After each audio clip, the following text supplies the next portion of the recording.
இன்றைக்கி பார்த்தீங்கன்னு சொன்னால் இது என்னுடைய டின்னர். ஸோ நான் அன்றைக்கி என்ன செய்திருக்கிறேன்னு சொன்னால்,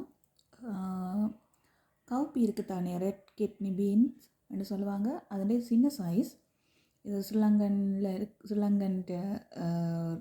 ரெட் பீன்ஸ் ரைட்.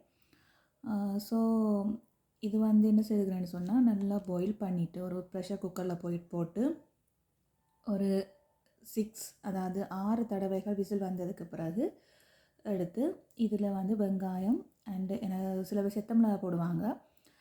நான் வந்து பச்சை மிளகாய் தான் ஆட் பண்ணேன். பச்சை மிளகாய், கருவேப்பிலை ஆட் பண்ணி தாளிச்சு, கடுகு பெருஞ்சீரம் போட்டு தாளிச்சிட்டு அது கூட 2 முட்டையும் போட்டு, பார்த்திங்கன்னா தெரியும், 2 முட்டையும் போட்டு நான் அந்த முட்டை பிரட்டை செய்வாங்க தானே, அப்படி பிரட்டிட்டு அதுக்குள்ளே இந்த கவுப்பியை போட்டு பிரட்டி எடுத்துருக்குறேன். ஸோ இது வந்து நல்ல ஹை ப்ரோட்டீனாக இருக்கும். ட்ரை பண்ணி பாருங்கள்.